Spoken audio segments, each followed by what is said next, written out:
Welcome back to The Watch, and the teaser trailer for the upcoming Superman film by James Gunn has just been released, and the general sentiment of it is that it's alright, though my own personal take is I'm actually a bit more concerned about the Superman film as a result.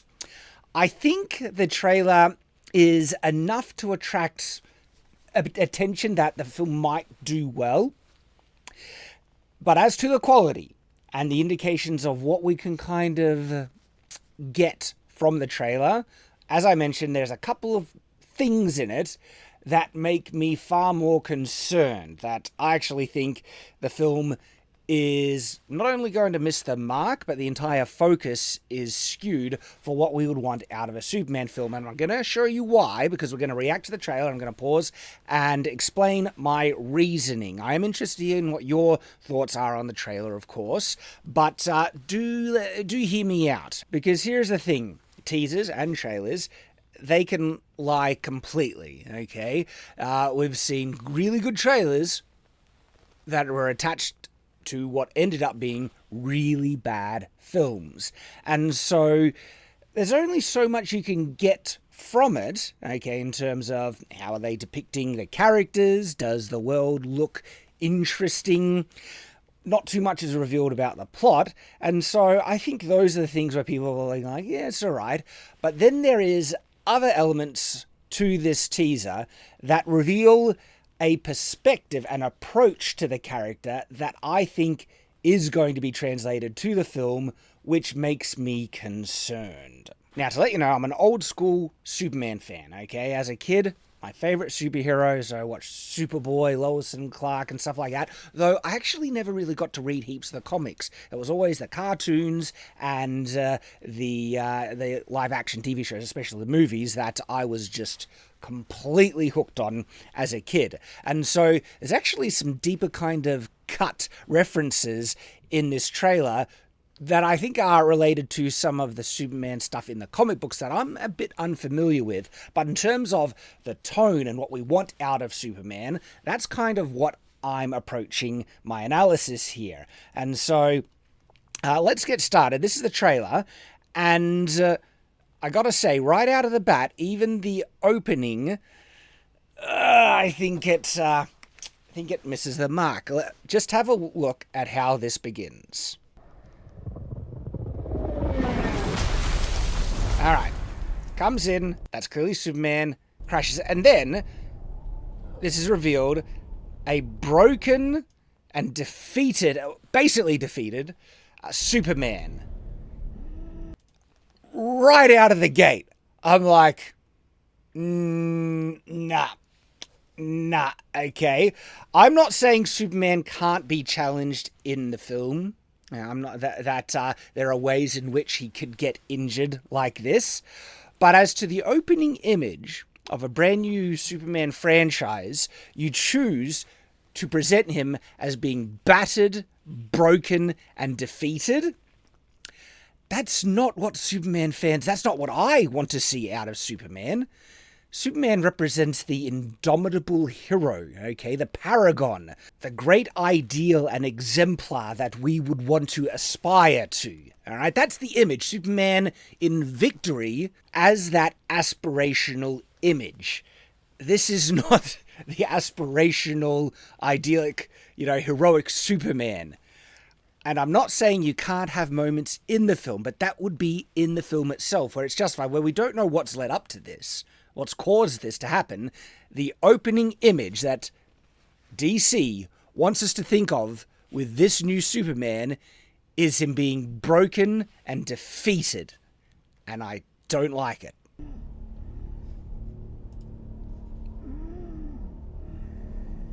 So, okay, flashback, right? We get to see this Clark Kent. I like this Clark Kent, okay? He looks distinctly a little bit more geeky than, him in his Superman outfit. His hair is a little bit different, and the glasses, like, this is the type of one that, okay, you might be able to, pass the line where it make me feel like, okay, I might not be able to recognize Superman with this Clark Kent. The best Clark Kent, undisputably, is the Christopher Reeves Clark Kent, okay? He even changed the posture and the way that he held himself, everything. And his hair was more slicked and nerdy, and the perfect Clark Kent. As much as I love the Henry Cavill Superman, his Clark Kent...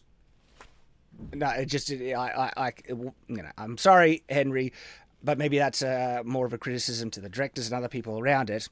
They didn't land the Clark Kent that is supposed to present himself distinctly different to his Superman, personality. This does look like a decent Clark Kent, but there's a couple of moments where I'm like, okay, yeah, these are ornaments, tangential elements to the film that I feel it needs to get right, but if the core of the film misses the mark, even if they get these tangential things right, it's not going to redeem or save the film.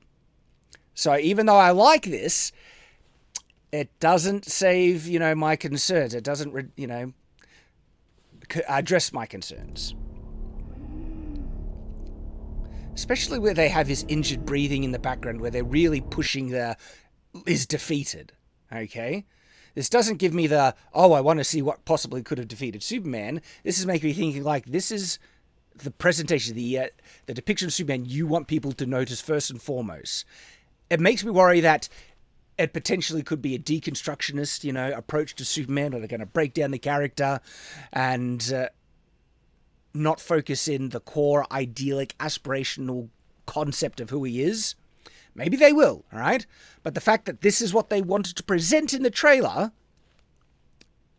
as I said, makes me concerned.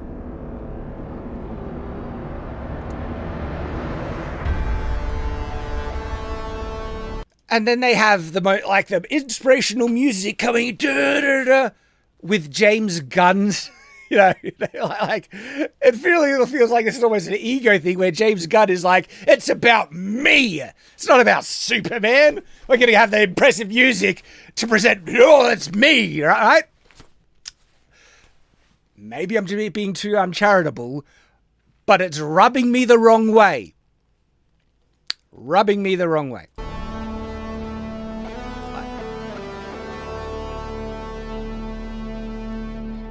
All right, so Lois Lane, Clark, interactions, and see how he was hunching over and being a bit awkward there?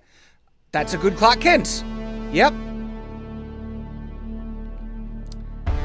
It is looking a little bit kind of, clueless. Like, oh, yeah, what's going on? That's good. I don't care about James Gunn or the fact that he made Guardians of the Galaxy. Alright, he's going to have a good relationship with his dad by the look of it. Good. Again, those are good elements. But as I mentioned, it's tangential. To get Superman right, you need to get the core concept of this character right. Otherwise, all these other things that you might be doing well, doesn't matter. He whistles and... Okay. This might be a hot take.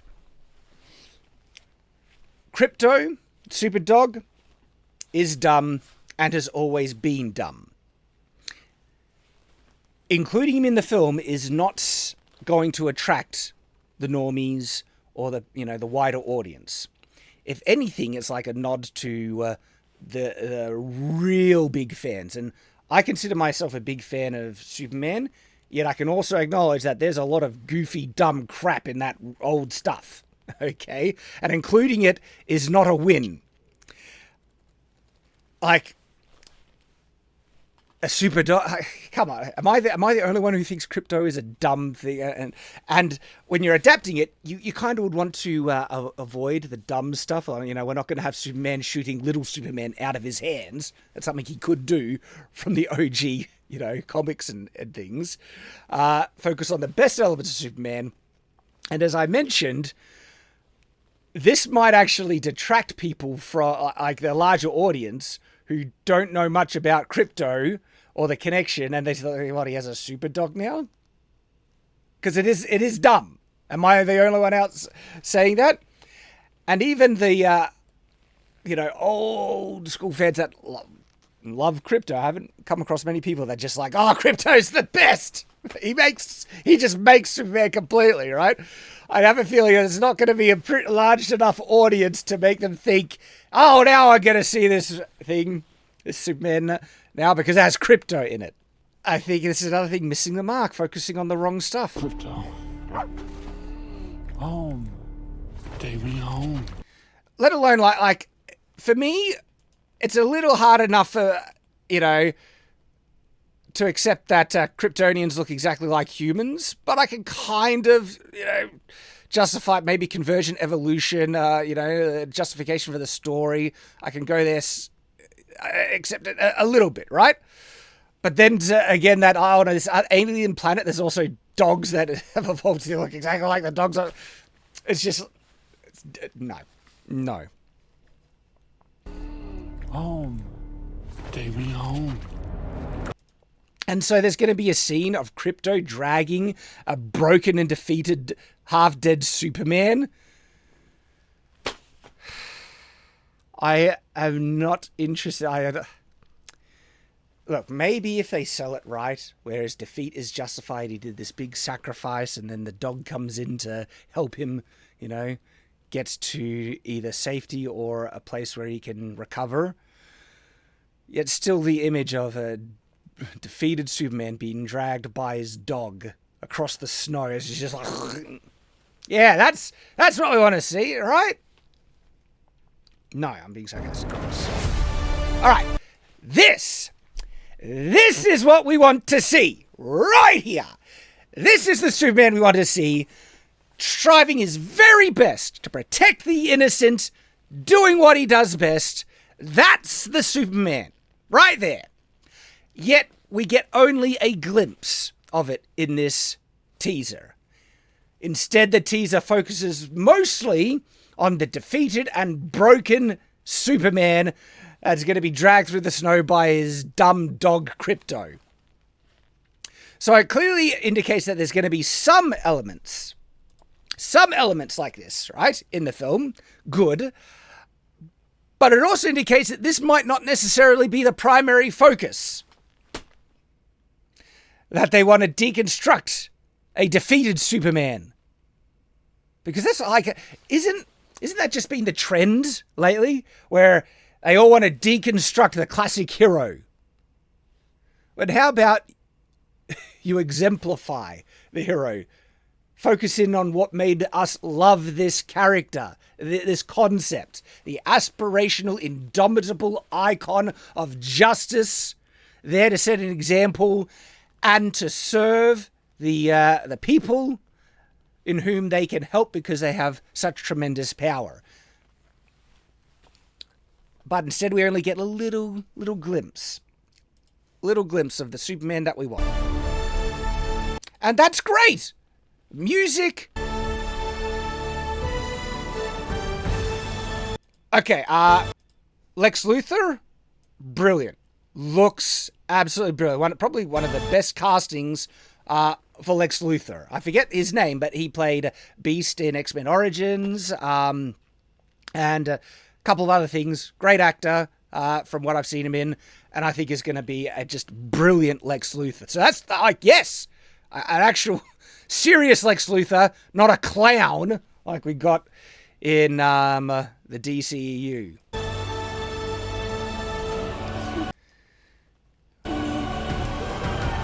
Okay, so this, he was caged, breaking free. I mean, they're trying to do like aspirational, you know, this is now the Superman you want. It's like, you're not getting me there after what you've already shown. You know, people in need of help calling out for Superman to save them. Yeah, that's all right. Though then we get this scene, people hating Superman, throwing a can at his head.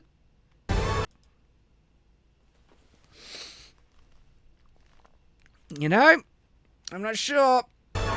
We already saw this kind of, darker, edgy Superman with people unsure about him and all that stuff in Henry Cavill Superman. And I loved Henry Cavill as Superman, but the actual core, the focus, I think they started to miss the mark a decent amount, letting his father die. All right, so we don't know the context of why people are protesting him here. And then we see Nathan Fillion as I think it's Guy Gardner. And look, there's a Hawk Girl there as well. I wonder if they, in the context of the film, are already going to have superheroes be quite prominent in the world, and that the Justice Society has been in operation, and people like Hawk Girl and, you know, Guy Gardner, Green Lantern, have been members of the Justice Society.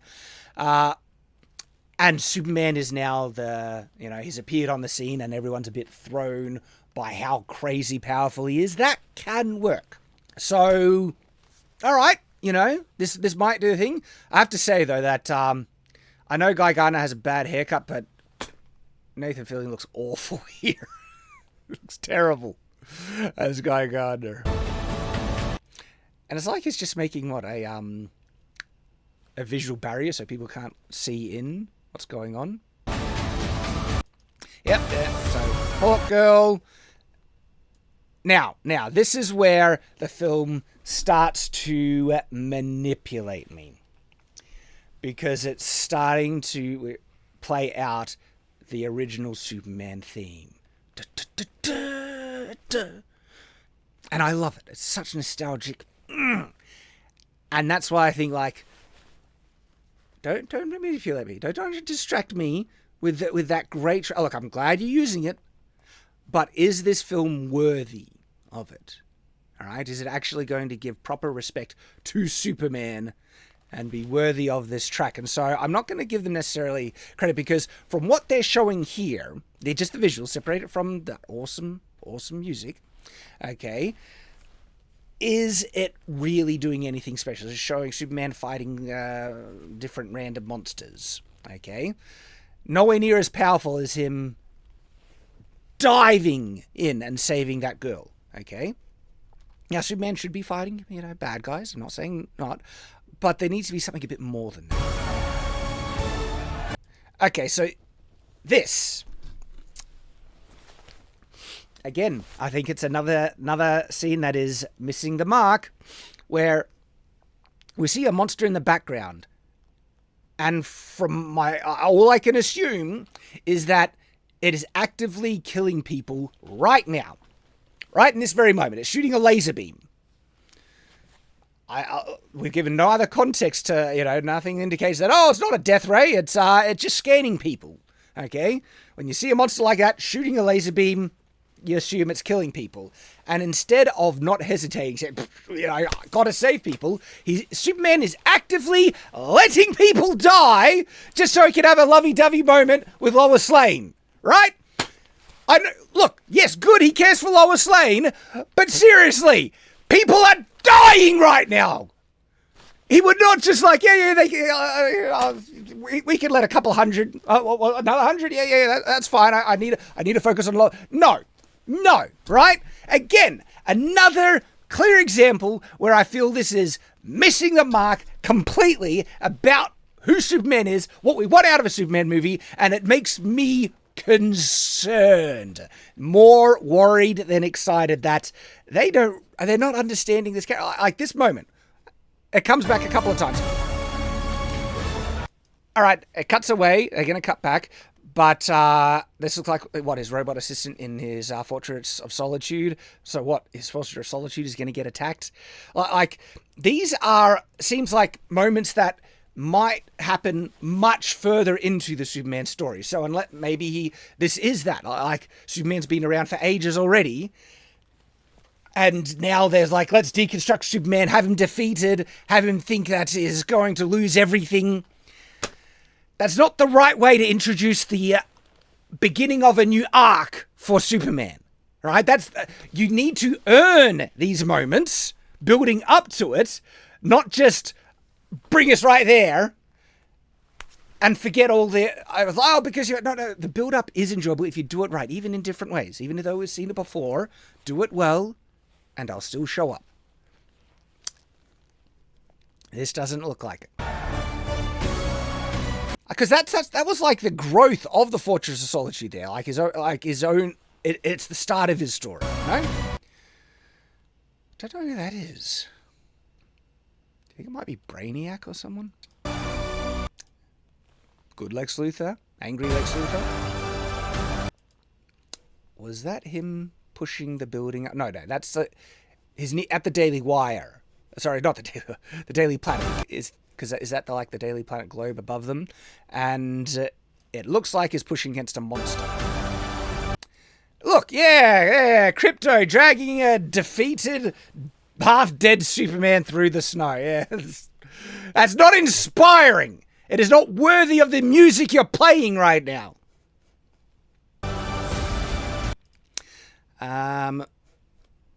So some superhuman person in black. This is this person there. They can clearly fly. He rams Superman. Superman's struggling to push him back. Is it this guy? I don't know. What's his name? I forget. Relationship with Lois? We would want to see that.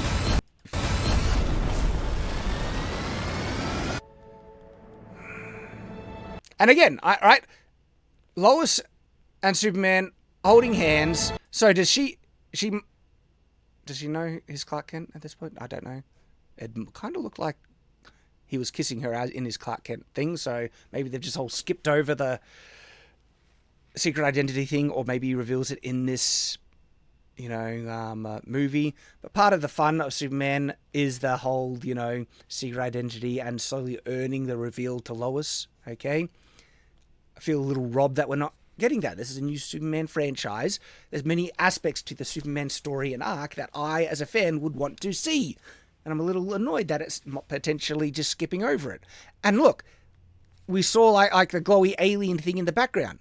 Is that alien thing just still killing people? And it's just like taking his time. I gotta snog Lois. Gotta snog Lois before, a couple more 100 people die. That's fine.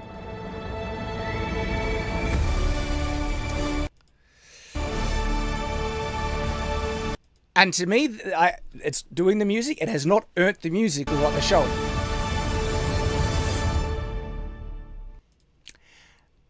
Nah. Has not won me over. Because this right here is the image of Superman that they want the main thing, okay? Because then we have comments like this from James Gunn, and this is posted by Phantom Pulse. James Gunn says, battered Superman is a metaphor for the United States of America. Says the film shares many elements with Game of Thrones, and is not a fascistic power. It's not a fascistic power fantasy. What the hell does that mean? Is he indicating that like previous Superman is a fascistic power fantasy? Holy crap, if that's the implication. And shares many elements with Game of Thrones. Piss off. Are you kidding me? Right? Superman, aspirational, icon, uplifting, Game of Thrones, nihilistic, edgy, everyone dying, everything is crap, and there's no heroes in the world. Game of Thrones. That's what James Gunn wants out of his Superman, as indicated by the battered and defeated Superman. This confirms every single concern that the trailer shows. That's his perspective. That's what is like. No, this is. I'll still watch it to review, but if I wasn't a reviewer, I would probably pass on this completely. Now it's like, you guys, you're not doing Superman. You're wanting to do some edgy or deconstruction bullcrap, Game of Thrones nihilistic trash. Now I'm not saying Game of Thrones is trash, but I'm saying the constant push for nihilism and the deconstruction of the hero is trash now. It's gone too far. We're at a moment where, more than anything, an aspirational Superman is the message I think the world needs. Something uplifting. Not this crap. Oh my gosh. So, if anything, this teaser trailer has made me not only more concerned, almost checked out. I'll still review it. Maybe I'll be wrong. Trailers have been wrong. But that trailer combined with comments from James Gunn, which misses the mark so gargantuanly for the core concept of what makes Superman great, right? Is just maybe like, nah. Yeah, this is going to be trash. Let me know what you guys think in the comments below. I am concerned. And as always, stay on watch.